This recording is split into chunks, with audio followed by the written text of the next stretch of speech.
Señor les bendiga. Vamos a hablar el día de hoy de este capítulo que está en Mateo 24.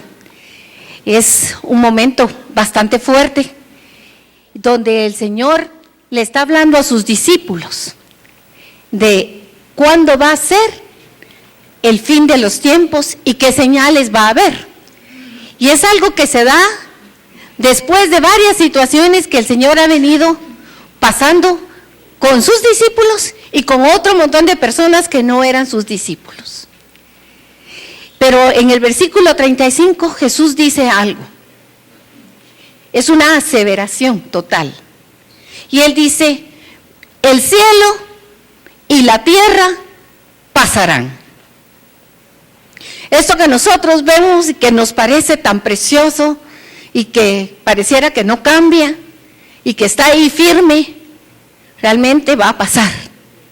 En Apocalipsis dice que va a ser como que se enrolla, que va a venir de repente un momento y va a ser como cuando una cortina uno la jalaba, ahora yo creo que ya no hay de esas, pero antes uno jalaba la cortina y ¡rum!, se hacía de una vez para arriba de un solo jalón. Yo no sé quiénes se recuerdan, uno jugaba con esos hilos, ¿verdad? Y a veces se echaba a perder las cortinas.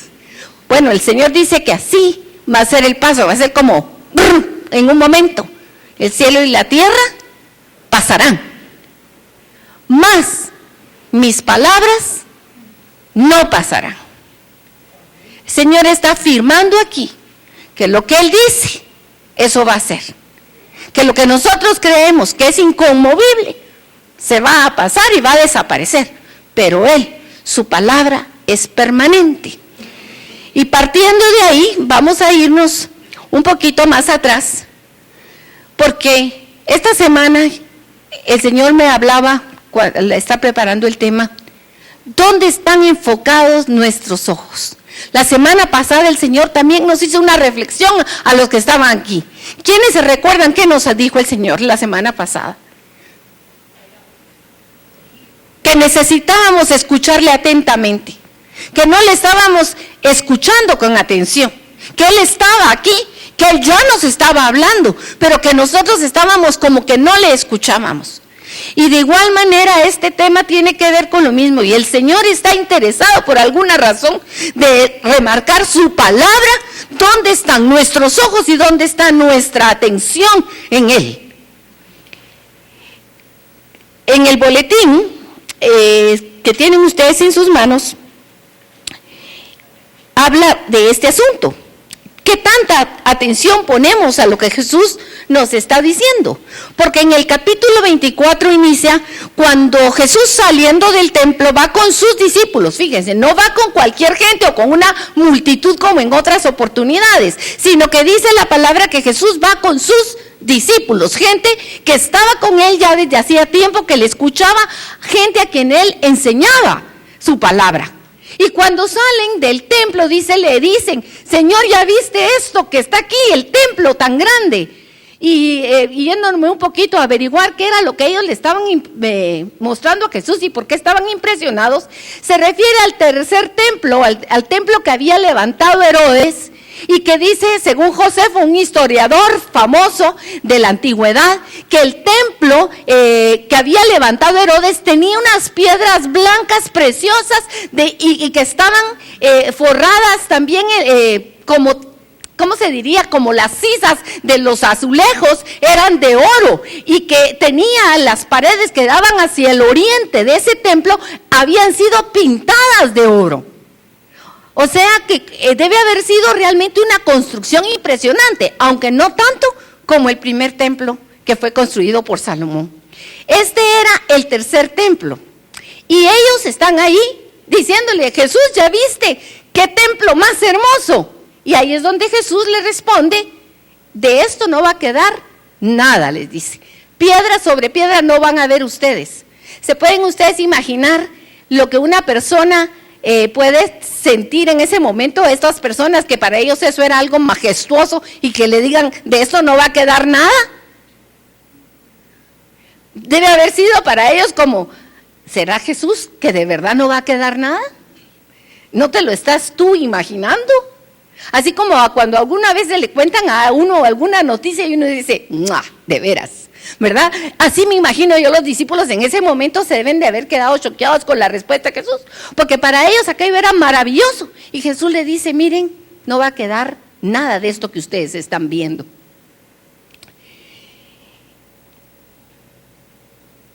Y entonces salen los discípulos con una pregunta. ¿Cuándo será esto que tú estás diciendo que va a suceder? ¿Qué señales podemos tener nosotros de que esto efectivamente va a pasar? Y aquí es donde nos tenemos que ir un poquito. Vamos a hablar no solo del capítulo 24, porque para entender lo que Jesús está diciendo ahí, tenemos que irnos y entender de qué está hablando y quién lo está haciendo. El autor de este libro es clarísimo, es el Evangelio de Mateo. Mateo era uno de los discípulos del Señor, era aquel que estaba en la mesa de los cambistas, él era un cobrador de impuestos, y cuando pasa Jesús le dice, levántate y sígueme. Y al instante dice, dejó Mateo, que también se le conoce con el nombre de Leví, dejó todo lo que estaba ahí, su trabajo, y a partir de ese momento empieza a seguir a Jesús. Mateo no era como Pedro, que era un pescador que tal vez tenía poca formación. Mateo, para ser un recaudador de impuestos, tiene que haber sido dentro de la clase social que era educada dentro del pueblo, tenía conocimiento, sabía leer, sabía escribir, conocía la historia judía, porque servía a los romanos en ese momento como cobrador de impuestos. Era una persona que dentro de su pueblo no era muy querido, porque el trabajo que estaba haciendo era para los invasores. Sin embargo, él tenía una tradición judía en su corazón. Y saben ustedes, el nombre de Mateo significa regalo de Dios, don de Dios, eso significa el nombre Mateo. Y podemos ver en el Evangelio, cuando nosotros lo leemos completo, vamos a encontrar que en él hay 53 alusiones directas al Antiguo Testamento y 76 más o menos aproximadas como una alusión al Antiguo Testamento. Y esto es muy importante saberlo, porque tanto el Antiguo Testamento como el Nuevo Testamento nos dan el cuadro de lo que Dios quiere hablarnos a nosotros hoy. No es solo esta parte de aquí, ni solo esta parte de allá. En Timoteo, Pablo le dice también a su discípulo, toda la Escritura es inspirada por Dios. Y cuando Pablo estaba hablando en ese momento de la Escritura, se estaba refiriendo básicamente a la parte del Antiguo Testamento, porque el Nuevo Testamento aún no había sido escrito. Toda la Escritura es inspirada por Dios. Y Mateo, a sabiendas de aquí en él escribe con un fin de hablarle a alguien en especial, a los judíos, a los compatriotas de él, porque quiere dejar claro quién es Jesucristo. Ahora bien, es importante colocarnos un poquito cuándo fue escrito Mateo, porque a veces perdemos el mensaje o parte del mensaje cuando no tenemos un poquito de la historia. Mateo no está escribiendo al mismo tiempo que Jesús está hablando. Mateo está escribiendo años después, bastantes años después de la muerte de Jesús. Jesús debe haber, según el calendario y los cálculos, más o menos en el 3er año de nuestra era. Nosotros, el que hizo el calendario con el que nos regimos, que es el calendario gregoriano, tiene un error de 2 o 3 años. Y se parte el Antiguo Testamento y el Nuevo Testamento es Jesucristo a partir de su nacimiento. Hay como unos 3 años de diferencia en ese calendario. Pero Mateo está escribiendo, los historiadores no se ponen de acuerdo, pero hacen unas fechas de cálculo que fue escrito entre el 37 después de Cristo, incluso llegan hasta el 70. ¿Cuándo fue que estaba él escribiendo? Y miren, ahí es importantísimo reflexionar. ¿Por qué fue importante que escribieran los evangelios? Los evangelios fueron escritos después que las cartas. Es como... Yo pensaba, ¿cómo manifestar esto que quiero compartirles? Cuando nosotros tenemos a nuestros abuelitos en la casa y nosotros los conocemos de primera instancia. Ayer o antier se murió el abuelito de un amigo de nosotros y él en el Facebook publicó la historia de que él fue el sastre de Idígoras Fuente, del otro, ¿cómo se llama? Ubico, que lo vistió en cierta oportunidad. Y entonces me recordé de esa anécdota que él contó, porque se le está contando un bisnieto a los otros primitos que son más chiquitos de una referencia del pasado, para que lo conozcan. Y eso es como lo que está haciendo Mateo aquí cuando escribe. Las cartas fueron escritas para que los nuevos creyentes supieran y entendieran cómo vivir el mensaje que Cristo les había dado a esa primera generación de creyentes. Pero cuando ya se escriben los evangelios es porque ya viene la segunda generación de creyentes que no han tenido el contacto directo con Jesús y no quieren que se pierda el mensaje directo de Jesús a esos creyentes. Y entonces Mateo les escribe a esos judíos, queriendo demostrarles, no solo a los que no creían, sino que a los que ya eran creyentes, el fundamento tan sólido que tenían de la fe de que Jesucristo era el Mesías. Amén. Si nos vamos a Mateo 1:1, por favor acompáñenme.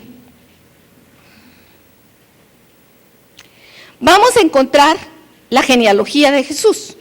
No se preocupen que no vamos a leer toda la genealogía hoy. Pero vamos a leer solamente el versículo 1, donde hay una clave tremenda que nos habla el Señor. Porque esta escritura fue inspirada por el Señor a Mateo para que nosotros tengamos entendimiento hoy para nuestro corazón. Mateo pensó en sus compatriotas, pero el Señor estaba pensando en mí. Amén. Y dice en el versículo 1, libro de la genealogía, ¿de quién? Por favor, digámosle en voz alta, libro de la genealogía de Jesucristo. No dice de Jesús, dice de Jesucristo. Primer punto que quiero poner aquí en este tema del día de hoy.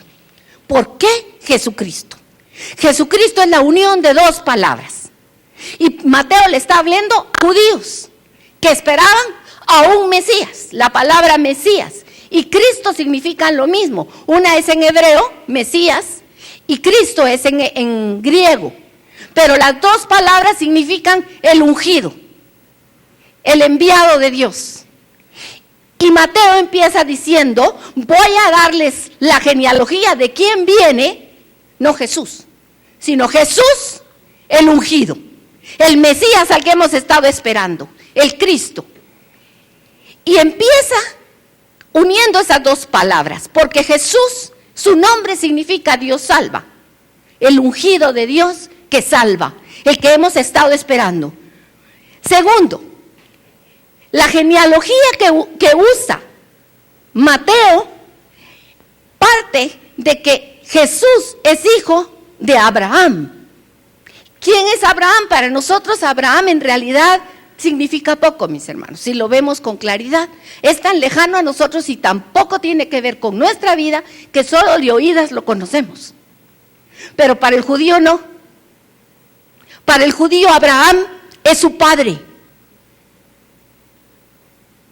Abraham es el fundador de Israel realmente. Él fue el amigo de Dios que le escuchó, le creyó y salió. Y en él están todas las promesas de Dios para el pueblo de Israel. Pero en él también están las promesas para nosotros. Porque Dios prometió que a través de Abraham venían todas sus promesas para todas las familias de la tierra. En él serán benditas todas las familias de la tierra. Y Mateo está aquí acotando eso. Jesús desciende de Abraham. Es hijo de Abraham. Es el ungido, el Mesías que hemos estado esperando. Pero no solo eso. Jesús también es el hijo ¿de quién? De David. Jesús es el hijo de David, a quien Dios le había dado la promesa de que tendría un heredero que se sentaría en su trono por la eternidad. Que su trono sería un trono eterno. Los judíos que están escuchando estos tiempos después de que Jesús ya murió, ya resucitó, ya está sentado en el cielo, y están escuchando estas verdades, y muchos de ellos sabían que había cantidad de judíos que no habían creído, pero probablemente los que sí habían ya creído, les está trayendo una solidez a la fe, igual que a nosotros. Esta palabra nos debe traer solidez a la fe, porque Jesús no es un accidente, o alguien que progresó de la nada. Jesús venía desde la eternidad con un plan de salvación. Y es curioso que en este evangelio es en el único donde aparece la frase el reino de los cielos, en otros aparece el reino de Dios. Pero aquí en el evangelio de Mateo, cuando habla de las palabras de Jesús, Jesús se refirió siempre a su reino como el reino de los cielos. Mateo hace referencia a eso. Y es importante esto para nosotros, mis hermanos, porque cuando Jesús ante Pilato le dice Pilato que quién es él y que acaso eres tú rey, Jesús responde: sí, tú lo has dicho, soy rey. Pero mi reino no es de este mundo, ¿se recuerdan? Si yo quisiera, pediría a mi Padre legiones, dijo Jesús también, y Él estaría enviando ahorita legiones a favor mío. Pero aquí a lo largo de todo el evangelio, yo quiero dejar en ustedes la curiosidad que vayan y lean Mateo después de hoy. Aparece Jesús hablando del reino de los cielos. ¿Qué quería decir? Mi reino de los cielos, el reino de los cielos está por encima de nosotros, de cualquier reino. El reino de los cielos está arriba, viene de Dios, es superior a cualquier reino. Amén. Miren estos 4 puntos de partida que tiene Mateo, que empieza con estas verdades en el evangelio, van después soportadas, y voy prontamente porque el punto al que quiero llevar es a Mateo 24. Van soportadas con las profecías que se cumplieron en Jesucristo. Y Mateo, cuando nosotros lo leemos, vamos encontrando que él dice tal como fue escrito, como escrito está. Y vamos a ver algunas, no todas, pero algunas de las profecías que Mateo remarca que se cumplieron en Jesús. Aquí tenemos las primeras 5. La primera estaba como profecía en Isaías 7:14. Anótenlas y vayan ustedes después a leerlas. Y en Mateo, que es el libro donde la tenemos abierta la página, vámonos a Mateo 1:23. Dice: he aquí una virgen concebirá y dará a luz un hijo, y llamarás su nombre Emmanuel, que traducido es Dios con nosotros. Y en el versículo 22 Mateo dice: todo esto aconteció para que se cumpliera lo dicho por el Señor por medio del profeta. ¿Qué profeta? Isaías. En Isaías, siglos antes de que Jesús naciera, Isaías da esta profecía, que vendría el Salvador a través de una virgen.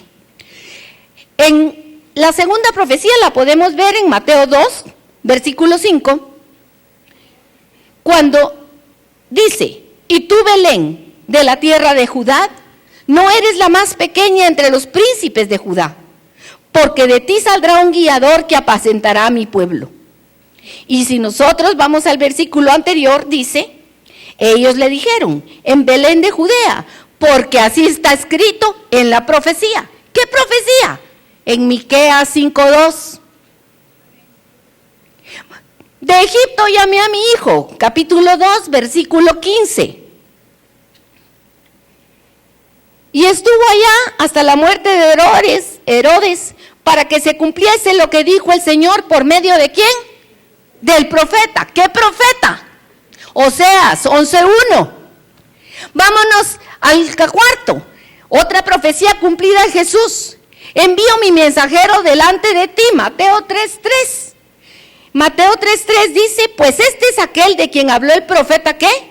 Isaías, cuando dijo: voz del que clama en el desierto, preparad el camino del Señor, enderezad sus sendas. Esa profecía de Mateo 3:3 está en Malaquías 3:1. Y si vamos también a la quinta, que dice, cuando Dios lo declara: este es mi hijo amado, a él escuchadle, Mateo 3:17. Hubo una voz de los cielos que decía: este es mi hijo amado, en quien tengo complacencia. También eso estaba profetizado en Isaías 42:1. En Jesús, Mateo está demostrando que Jesús es el cumplimiento de las palabras de los profetas que existieron cientos de años que Jesús. Y no solo estas, tengo estas otras también. tierra de Zabulón y de Neftalí. Una luz ha venido a alumbrarlas. Eso estaba anunciado en Isaías. Jesús es el que lleva nuestras enfermedades. Jesús lo dice desde Isaías 53:4. El profeta está anunciando, sin haber sabido nada de Jesús, da un cuadro perfecto de cuando Cristo está en la cruz. Ustedes lean el capítulo 53 de Isaías. Describe totalmente el momento de la pasión de Cristo. Que hasta hablaba con parábolas. Dice cómo iba a entrar en Jerusalén. Vendrá tu rey sentado en un pollino, en un hijo de asna. Y dice en Mateo 21:4-5, ahí viene tu rey humilde, sentado en un burrito. Jesús cumplió, no solo las cumplió, en él se cumplieron todas las profecías. Y Mateo está diciéndole a los judíos, miren, ustedes no han querido creer en Jesús, pero Él es el que venía de arriba. En Él se ha cumplido todo lo que esperábamos. Él es el anunciado. Y los judíos, muchos, no creyeron en Él. Algunos cuantos. De hecho, ahorita vamos a ver que el capítulo 23 de Mateo cierra diciéndoles que se cierra para esa casa la bendición y que no lo van a volver a ver hasta que venga en las nubes de nuevo. Porque no quisieron recibirlo, porque no quisieron aperturar su corazón a Él. Y miren, Mateo está escribiendo de Jesús, pero cuando está escribiendo de Jesús dice qué es lo que Él hacía. Tal vez nosotros no nos hemos percatado profundamente de la realidad de quién es Jesucristo. Jesucristo, Él presentó sus credenciales, Él vino ante nosotros a decir, aquí está mi carta de presentación. Y miren, la primera carta de presentación es cuando Jesús dice que el Espíritu lo lleva al desierto. Y se encuentra ahí en el desierto con el diablo, con el tentador. Y ahí se libra una batalla descomunal. Nosotros lo leemos en una página. Y leemos eso y dijo el otro y volteó el otro. Pero ahí se estaba librando una batalla de poder increíble. La batalla de la verdad, porque Jesucristo no solo es la palabra, sino que Él es la verdad, contra el mentiroso, el acusador, el pervertidor. Y Jesucristo, en la soledad, después de 40 días de ayuno, en una debilidad total de su cuerpo, no había tomado agua ni alimento durante 40 días, pero había estado comiendo del Padre, de la oración en comunión con su Padre, estaba más fortalecido que nunca, y desde ese momento empieza a apacharle la cabeza al diablo. En el desierto le apachó la cola, diría yo, y la cabeza terminó de ser apachada en la cruz del Calvario. Pero aquí se presenta Jesús como el maestro de la palabra. Y ahí había otro rabí también, que era el diablo. Un conocedor de la palabra, mis hermanos. No seamos ingenuos. El diablo se sabe la Biblia mejor que usted y yo. Pero no tiene ni entendimiento ni revelación.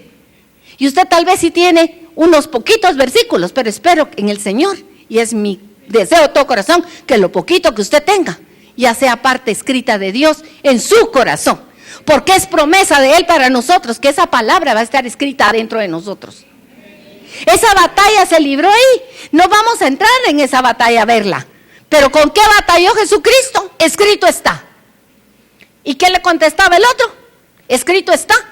Le decía el diablo y Jesús contestaba, escrito está. Hasta que dice que terminó, Jesús sale triunfante. Y entonces empieza el anuncio del Evangelio. Y miren, mis hermanos, Jesús no salió a decir, les va a ir bien. Todos van a estar contentos y felices a partir de ahora. No, fíjense que Él sale y sale con un mensaje. Sale a predicar un mensaje que golpea el corazón. Y es un mensaje que se predica aquí constantemente, porque es el mensaje de Jesucristo. Arrepiéntete, arrepentíos. ¿Por qué razón? Porque el reino de los cielos se ha acercado. Porque el Rey de los cielos ha venido, porque se ha abierto la puerta para que puedan regresar a la casa del Padre. Ese es el mensaje de Jesucristo. Yo he venido para que tengas vida y vida en abundancia.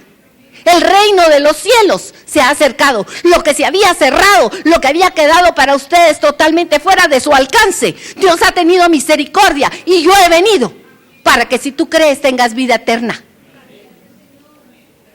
Pero es necesario el arrepentimiento, porque nadie puede ver a Dios sin santidad. Y para santidad no es las cosas que tú hagas, sino que es lo que Cristo hace en tu vida. Él es el santo y Él es el que te santifica. Cuando tú recibes a Cristo, recibes una transfusión de sangre. Preciosa sangre cantábamos hace un momento. Cuando tú le dices que sí a Cristo, que venga a tu vida, tú recibes la sangre de la vida de Cristo en tu vida. La sangre que transforma, que limpia, que cambia, que da vida. Y el siguiente punto, mis hermanos, es que Jesús se presenta como el maestro superior a la ley.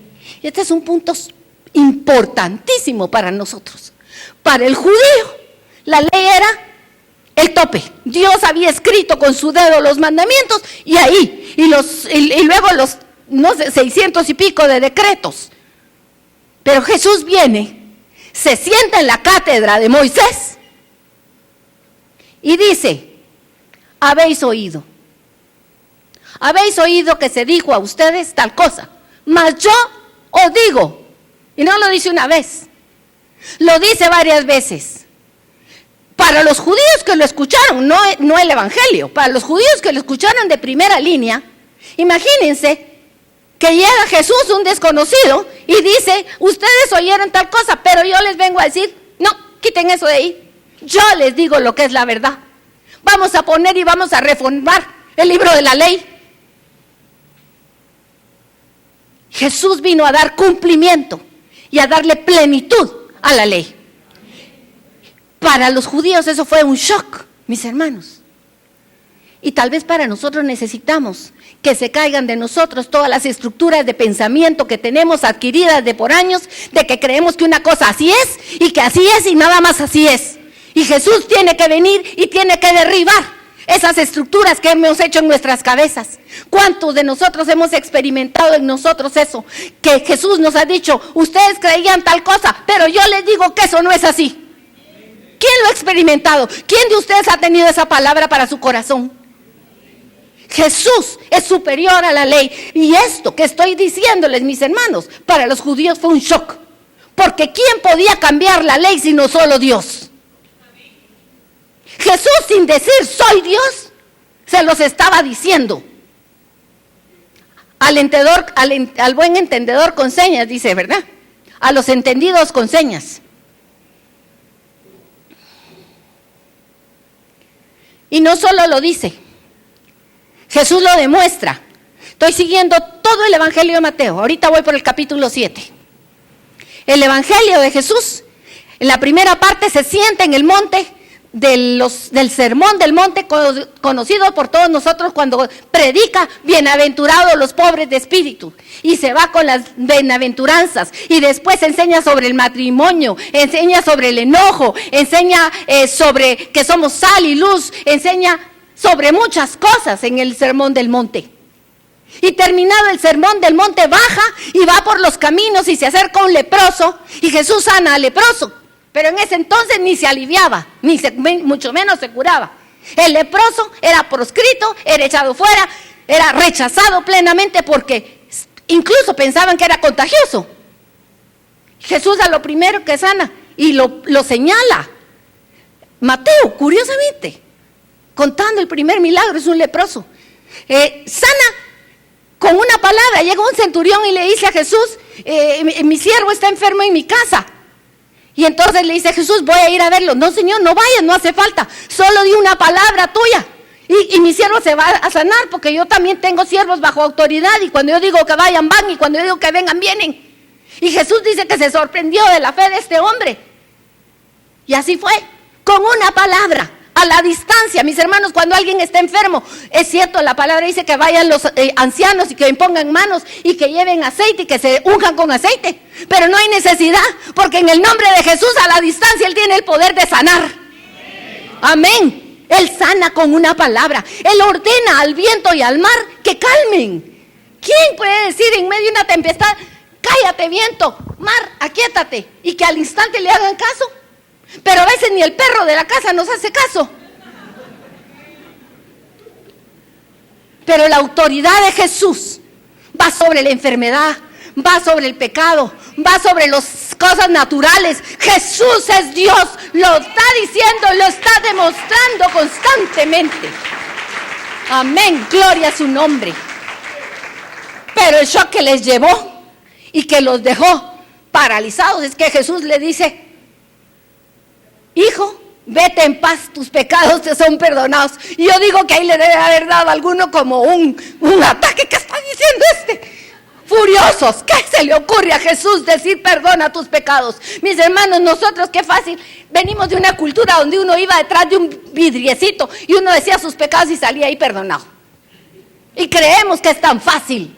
Por eso a veces no valoramos la sangre de Jesucristo. El único capaz de perdonar y con el poder y la autoridad de perdonar pecados es Jesús. El único. Pero necesitamos confesárselos, reconocerlos y decirle: Señor, perdóname y gracias, porque yo merecía haber sido clavado en la cruz y en mi lugar fuiste tú clavado. Y Jesús le dice: ánimo, hijo, tus pecados te son perdonados. Y el que estaba ahí ni siquiera había abierto la boca. Pero yo me imagino, este sí que es el don de la sospecha o de la suposición.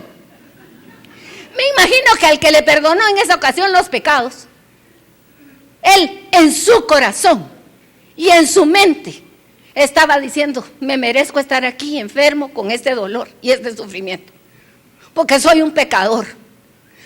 Señor, sálvame. Señor, sáname. No había abierto la boca, pero Jesús le dice: tus pecados te son perdonados. Hoy decía el Señor: dobla tus rodillas, dobla tu corazón. El principal que debe estar doblado ante el Señor es nuestro corazón, reconociendo, humillándonos delante de Él, reconociendo su grandeza, reconociendo su amor, su misericordia y reconociendo nuestra gran necesidad. Y ya llega el capítulo 11. Jesús está manifestando, y Mateo está escribiendo lo que él vio, lo que él oyó de Jesucristo. Pues mi hermano, qué importante es reflexionar sobre este asunto. Porque cuando le mandan a decir los discípulos de Juan a Jesús: ¿eres tú el que había de venir? Juan, el mensajero que tenía que venir a anunciarlo, le entran ciertas inquietudes estando en la cárcel. ¿Y será este el que tenía que venir? ¿No será que nos estamos equivocando? Mejor voy a mandar a preguntar. Y manda a sus discípulos porque él estaba preso. Y la respuesta de Jesús alude a una profecía del Antiguo Testamento, Isaías 64. Los ciegos ven, los cojos andan, los leprosos son limpiados, los sordos oyen, los muertos son resucitados. Y a los pobres es anunciado el Evangelio, es anunciada la buena noticia. A los pobres, ¿quiénes? Todos, porque no había ni uno que tuviera nada que pudiera pagar por su vida. A los pobres es anunciada la buena noticia: el reino de los cielos se ha acercado a vosotros. Qué dolor, me imagino, el corazón de Jesús ante un pueblo incrédulo, al que les había dado todo para que pudieran reconocerlo y verlo.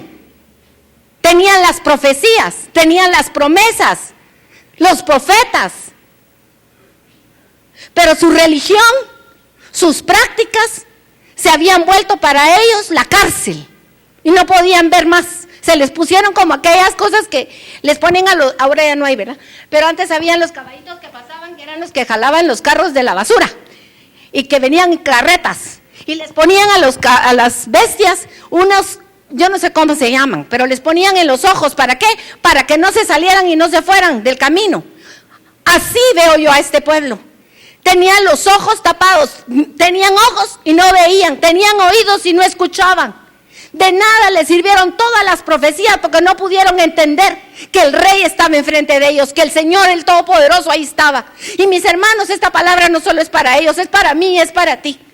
Porque Jesús está enfrente de nosotros y nos ha dado muestras y se ha manifestado tantas veces. Y muchas veces lo oímos y no atendemos a lo que nos dice.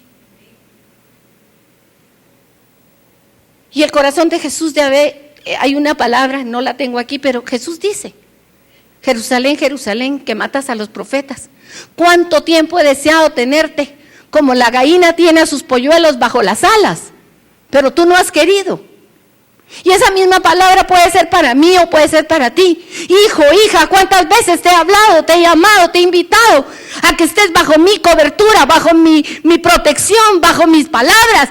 Pero tú no quieres, tú sigues con lo mismo, con lo tuyo. Esta palabra no solo fue para ellos, es para mí hoy, es para ti hoy. Amén. Y aquí veo lo que les decía hace un rato cuando les hablaba que el capítulo 23 de Mateo termina con una palabra muy fuerte de Jesús. Jesús en el versículo 3 del 23 les dice a los que lo estaban oyendo, hablando de los fariseos y de los escribas, les dice: hagan todo lo que os digan que guardé, así que todo lo que os digan que guardéis, ¿qué dice ahí? Guardadlo y hacedlo, mas no hagáis conforme a sus obras, porque dicen y no hacen. Y cuando nosotros vemos todo el capítulo 23, ay de ustedes escribas y fariseos, ay de ustedes escribas. Miren, ese capítulo me gusta leerlo corriendo. Así, Y yo creo que a veces a muchos les pasa igual que a mí.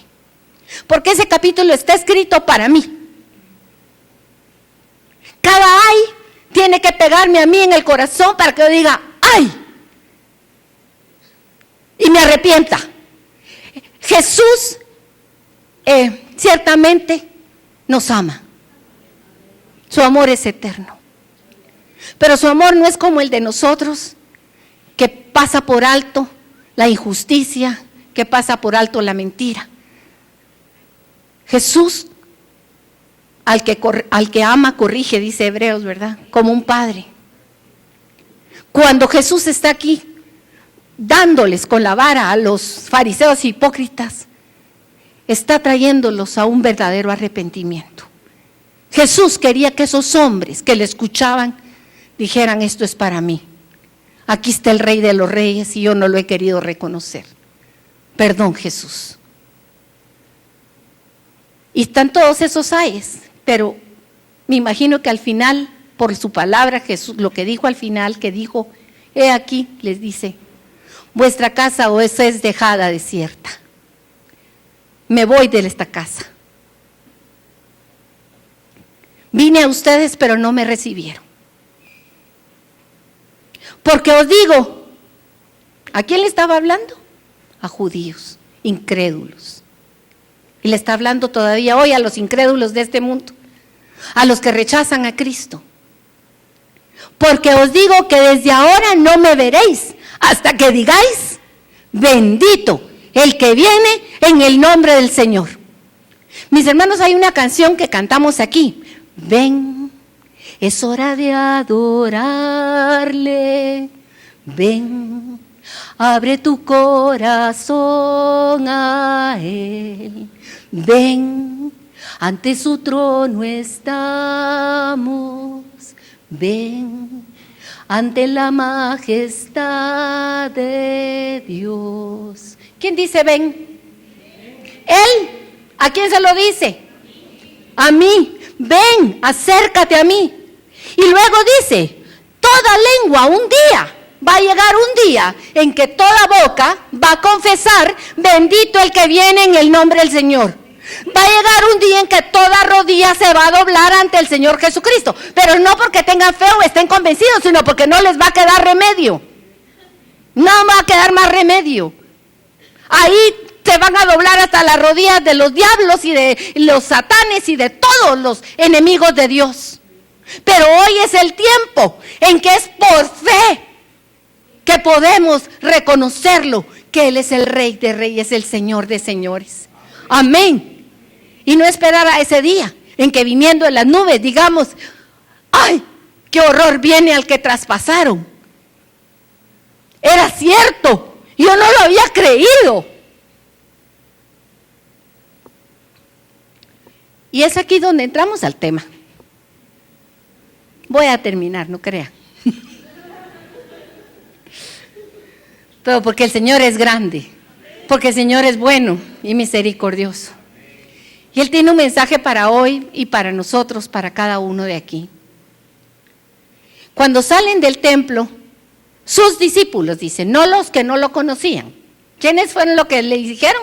Sus discípulos. Y fíjense que venían de estar con Él en el templo y de haber estado oyendo los discursos de Jesús, cuando llega al templo y le da la vuelta a las mesas y les dice, fuera de aquí, porque la casa de mi padre es casa de oración.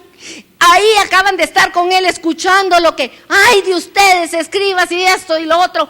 Les acaba de decir hace poquito, me van a agarrar y me van a crucificar.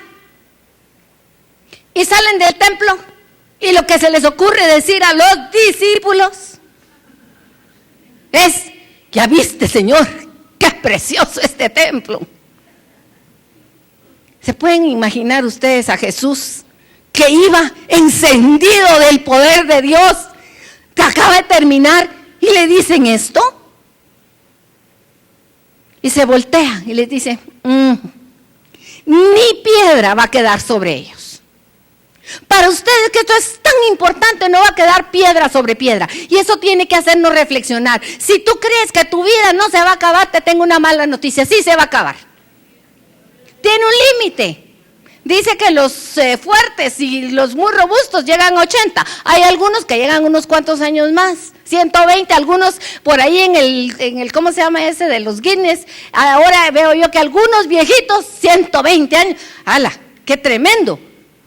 Pero no mucho más allá de eso. Hay un límite. Hay un límite para nuestra edad. Tenemos un tiempo. Nuestros días están escritos. Cuando aún no existía ninguno de ellos, ya Dios los tenía escritos en su libro. Y les dice, no quedará piedra sobre piedra. Y entonces sí que se afligen. Y entonces, ¿cuándo va a ser esto? ¿Y cómo vamos a darnos cuenta que eso es? Y así podemos estar nosotros hoy con los anuncios de cuándo van a ser los fines de los tiempos. Mucha gente está diciendo, ya está a la vuelta de la esquina. De hecho, nosotros lo pensamos así. El Señor ya viene, el tiempo está corto. Pedro lo dijo. Porque para nosotros el tiempo pareciera como que es interminable, pero Dios está fuera del tiempo. Y por su misericordia es que lo elonga, lo hace más largo.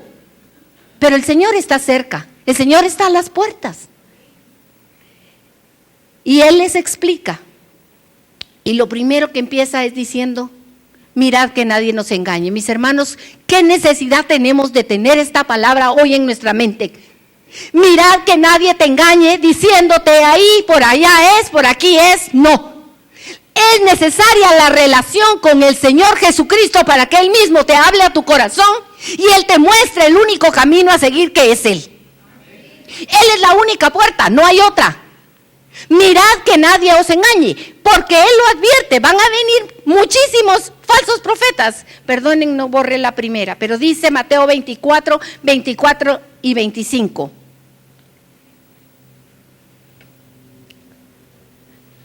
Porque se levantarán falsos cristos, falsos ungidos. Acuérdense, eso quiere decir la palabra Cristo. Y falsos profetas. ¿Y qué van a hacer? Grandes señales y prodigios, de tal manera que engañarán, si fuera posible, aún a los escogidos. Ya os lo he dicho antes.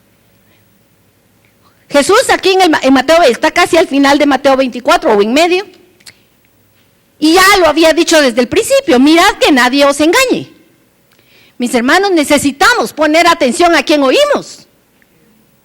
Porque hay diferentes palabras y hay diferentes doctrinas. La palabra por lo menos habla de 3 tipos de doctrina. Está la doctrina de los demonios. A veces puede ser que estamos escuchando doctrinas de demonios. Hay doctrinas de hombres, filosofías humanas, muy bonitas, que nos endulzan el corazón. Hablábamos el martes con las señoras en el estudio del martes, que mientras uno no mencione el nombre de Jesús o de Jesucristo, con todos somos amigos. Pero cuando tú pones el nombre de Jesús de por medio, ya no es la misma cosa.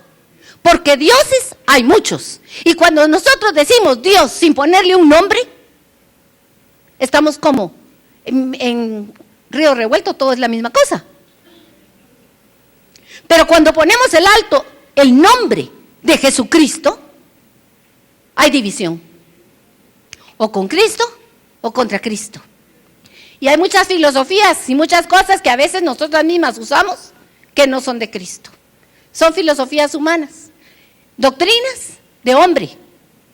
Y aparte es la doctrina de Dios, la que está en su palabra, la que está de acuerdo a su palabra. Tenemos que ver y que oír y discernir, mis hermanos. Es necesario discernir. Si usted le dan una naranja chuca, ¿usted se la come?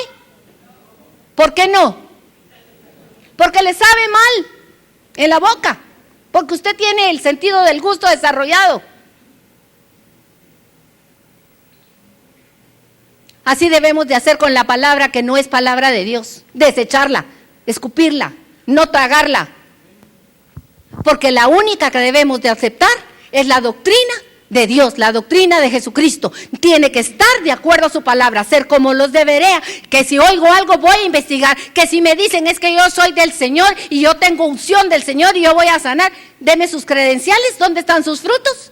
¿En dónde se congrega? ¿Quién es su autoridad sobre usted? ¿Cuál es el fruto de su vida? No todo el que dice Señor, Señor. Ojo, tenemos que tener discernimiento.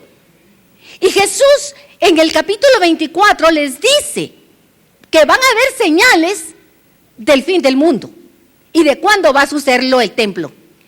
Fíjense que aquí en este capítulo Jesús está hablando de un tiempo corto tiempo, porque cuando Jesús habla de esto es en los primeros años en el año 1, ¿qué sería? El año 30 y ¿qué es? Jesús tenía cuando estaba en su ministerio público 33 años. Como en el año 33 está hablando de la destrucción del templo, que no va a quedar piedra sobre piedra. ¿Cuándo sucedió? En el año 70, con la invasión del general Tito, que dijo, verdaderamente no dejó piedra sobre piedra del templo de Herodes. ¿Sí? Pero Jesús estaba hablando a corto tiempo, porque del 37 al 70, ¿cuántos años? Unos 34 años, 35 años, más o menos. Pero al mismo tiempo está hablando del fin de los tiempos. No hemos llegado. Entonces hay que discernir estas dos porciones, porque Jesús está hablando de algo que va a ocurrir prontamente.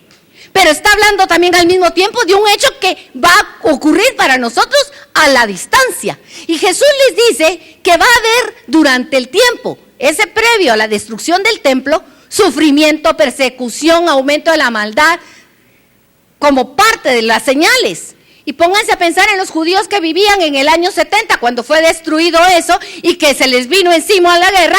Por supuesto tuvieron persecución, hubo señales, tal vez pasaron hambre y también vieron terremotos, no lo sé, en ese preciso momento. Pero habían señales que se podían ubicar en ese momento. Pero estas mismas señales están siendo anunciadas para el final de los tiempos. Y Jesús les hace claridad, las señales son solamente para que nosotros estemos atentos. Porque cuando veamos esas cosas, es tiempo de estar listos, con las vestiduras puestas, con las sandalias listas, con el bordón, con el bastón en la mano y listos para salir. Como salieron cuando pasó el ángel de la muerte en Egipto, y después ellos salieron al instante. Tenemos que estar listos para el anuncio cuando venga el Señor, preparados. Las señales solo son eso, no son para meter temor ni angustia en lo que va a suceder. Pero mucha gente está solo viendo las señales y afligida por las señales. Mis hermanos, los que vemos las señales, debemos de decir: ven, Señor, Maranata, te anhelamos, Señor, ven ya por nosotros, sálvanos, te necesitamos. No como decía un hermano que nos hizo reír, que unos le decían: ay no, ni se te vaya a ocurrir venir ahora, Señor Jesús, al fin estoy bien con mi marido, al fin tengo casa, al fin no sé qué. No, los verdaderos creyentes y discípulos decimos: ven, Señor, si lo que queremos es estar contigo. Amén. Pero miren, muchas de estas cosas, y esto es para nosotros que estamos aquí escuchando este mensaje, son cosas que nos pueden desviar la mirada. La tribulación, la prueba, la angustia pueden hacernos tropezar. Incluso nos pueden llegar a preguntar: ¿de qué sirve servir al Señor? ¿Para qué? Si las cosas no cambian. Ay, yo lo he oído. Hay quienes dicen: ala, pero si ya tantos años y ya hice esto y ya hice lo otro y las cosas están igual. Mi hermano, ojo y cuidado con lo que usted habla, porque el Señor es fiel. Y si no ha permitido algunas cosas en su vida, es cuidándolo de cosas que usted ni se imagina. Y porque Él tiene mejores y más preciosos planes para usted de los que se imagina. Pero muchas veces estamos viendo a la vecindad: ay, aquel sí tiene, y ese sí que no hace esto, no va a la iglesia, ese no cree en Jesucristo, y qué bien le va en las finanzas, y no paga los impuestos. Y yo aquí pagando, ya no tengo ganas de pagar. ¿Cómo le hago? Empieza uno a pensar y empieza uno a dejar que la maldad y que lo que está afuera venga y se nos pone por tropiezo enfrente. Pero Jesús lo está advirtiendo. Los que, si Él, siendo el maestro y el rey de reyes, lo llamaron Belcebú, lo persiguieron, lo crucificaron. Miren, mis hermanos, como dijo un hermanito en una conferencia que estuve esta semana: no hay siervo útil, somos siervos inútiles. Siervos inútiles, el único que sirve es el Señor Jesucristo. Y Él dice: muchos tropezarán, cuidado, tengan cuidado, que nada de esto, que ustedes vean que venga la persecución, los haga desistir del camino, porque ya está hecho, ya está cumplido. Ustedes son míos, ustedes me pertenecen, yo no los voy a dejar, yo los voy a sostener. En el momento de la prueba les voy a decir que hablar. Cúbranse bajo mis alas. Búsquenme en todo momento. Decía la oración de esta mañana: estás en problemas económicos, ve a los pies de Cristo y clámale.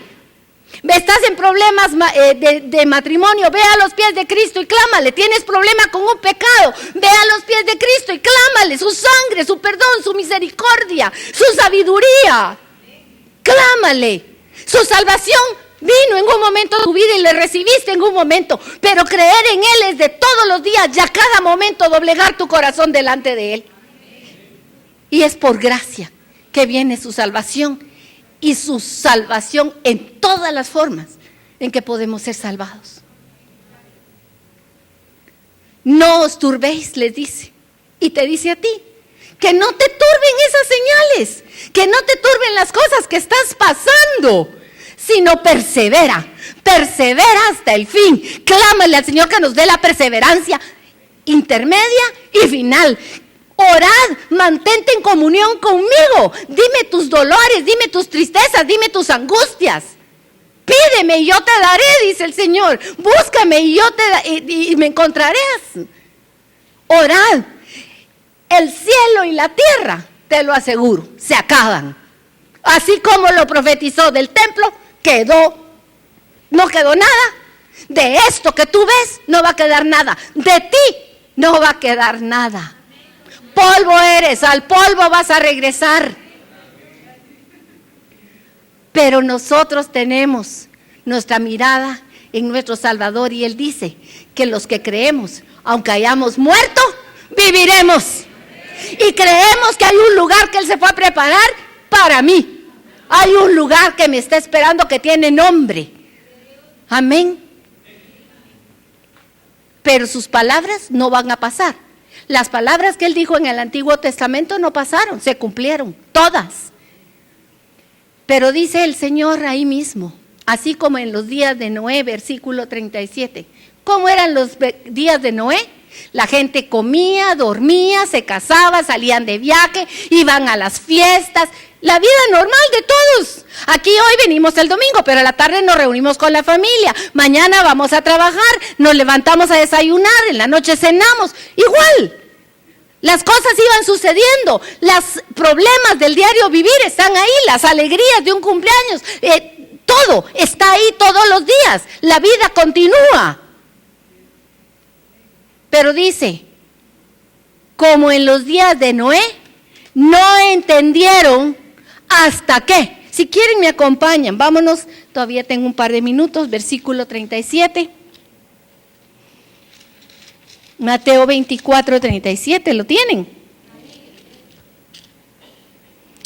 Mas como en los días de Noé, así será la venida del Hijo del Hombre. Porque como en los días antes del diluvio, estaban comiendo y bebiendo, casándose y dando en casamiento, hasta el día en que Noé entró en el arca. Y no entendieron hasta que vino el diluvio y se los llevó a todos. Así será también la venida del Hijo del Hombre. Mis hermanos, el Señor viene. Noé sí entendió. Noé se preparó. Noé y su casa se subieron al arca cuando el Señor dijo, y el Señor mismo cerró la puerta. No fue Noé el que dijo, ya me cansé, ya me voy. No, fue Dios el que cerró la puerta. Mis hermanos, es tiempo de que, como dijo mi hermano aquí, tiremos las redes. Todavía estamos en tiempo de alcanzar y de llevar la buena noticia de la salvación a alguien. Pero viene el tiempo en que se va a cerrar la puerta. Tú tienes que estar listo para ese momento. Listo, con la santidad del Señor. ¿Y cómo se vive en la santidad? Y yendo a los pies de Jesucristo todos los días, pidiendo perdón, extendiendo perdón, pidiéndole la gracia al Señor, la cobertura de su nombre. No es por obras, mis hermanos. Si tú entiendes eso, vas a ser como la Virgen prudente, llenándote todos los días de su palabra y de su Espíritu Santo. El Espíritu Santo es el aceite. No vas a estar solamente con un poquito aquí, un poquito allá. Vas a estar lista para entrar a las bodas del Cordero. Amén. Velad, velad y estad preparados. Fieles, mis hermanos, es cuestión de fidelidad, de prudencia. No todo lo que parece ni todo lo que brilla es oro. Prudencia en las cosas, en tus decisiones. Prudencia con tus gastos, incluso con tu economía. Jóvenes, prudencia, ¿a dónde van? Hay muchos lugares donde no debemos de ir. La palabra de Dios dice que los hijos de Dios vino a hacernos libres. Libres. Todo lo puedo en Cristo que me fortalece. Pero hay cosas que no me convienen. Hay lugares donde yo no debo de ir. Hay conversaciones en las que no debo de participar. Hay cosas que deben de ser desechadas para edificar mi corazón en el Señor. Y será predicado este evangelio.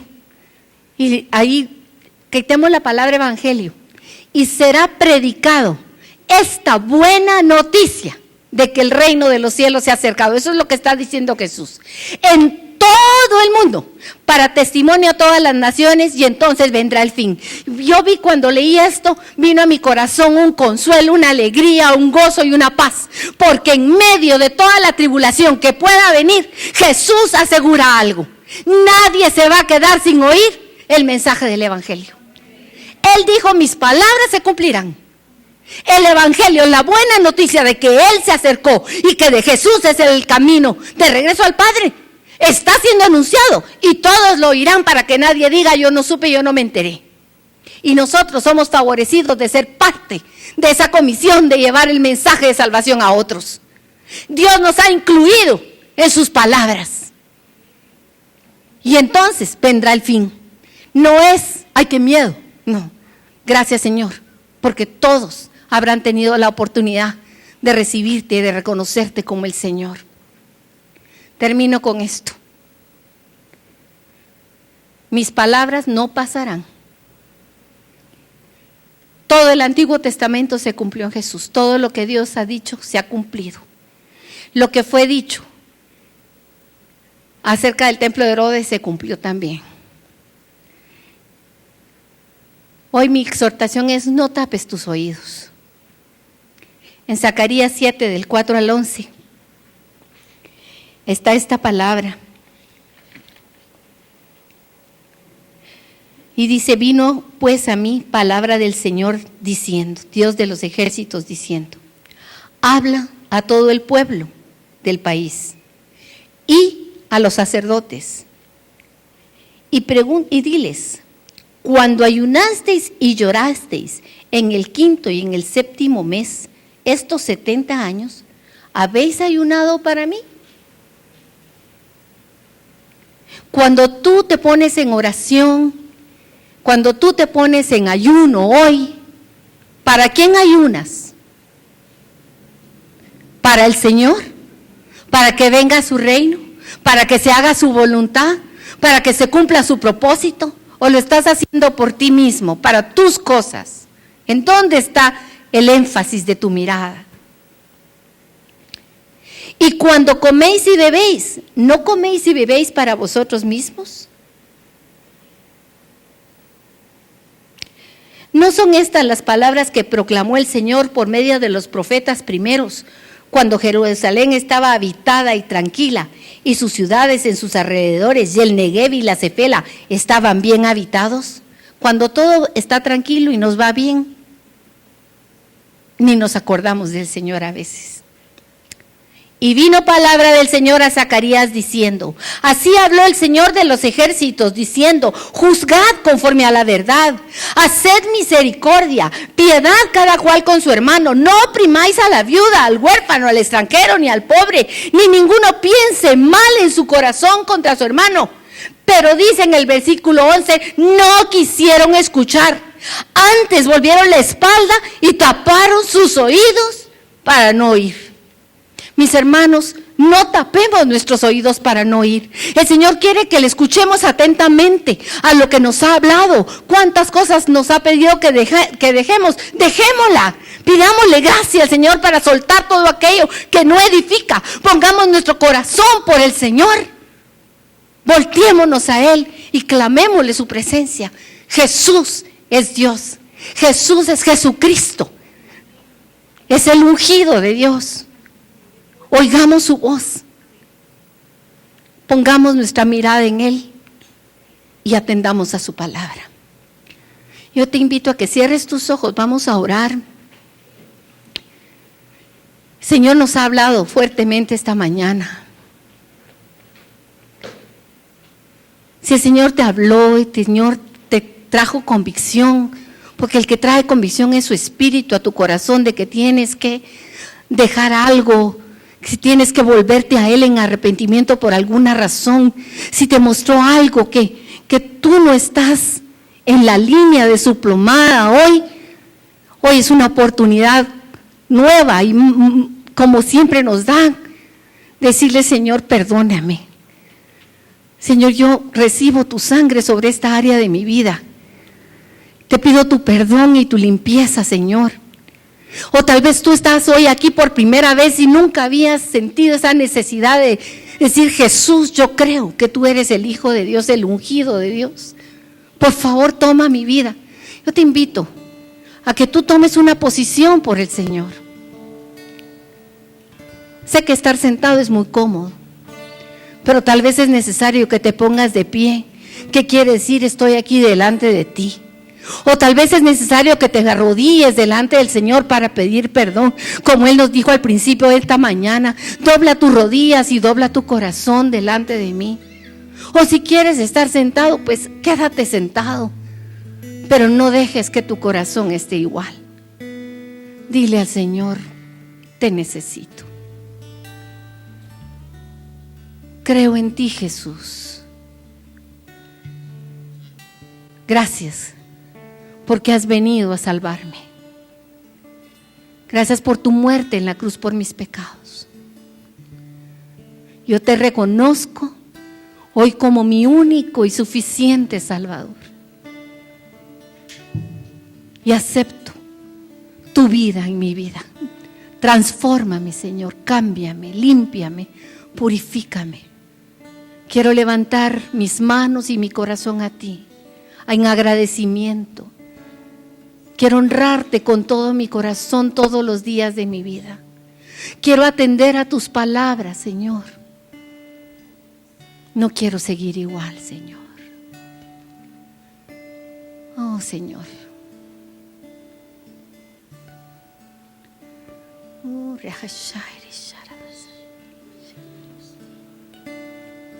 Todo a Cristo yo me entrego con el fin de serle fiel. Aquí estoy, Señor, ante ti. Para siempre quiero amarle y adorarle solo a Él. Solo a ti, Señor, quiero agradar tu corazón, Señor. Yo Me rindo a ti, Señor. Me rindo ante ti. Me rindo ante ti, Señor. Me rindo ante ti. Yo me rindo a Él. Todo a Cristo yo me entrego. Quiero serle fiel. Yo me rindo a Él. A ti, Señor, a ti doblego mi corazón, Señor. Yo Me rindo a ti, Señor. Me rindo a tu presencia. Te necesito, Jesús. Todo a Cristo yo me entrego. Quiero serle fiel. Tu fidelidad es grande. Tu fidelidad incomparable es. Nadie como tú, bendito Dios. Grande es tu fidelidad. Tu fidelidad es grande. Tu fidelidad incomparable es. Nadie como tú, bendito Dios. Grande es tu fidelidad.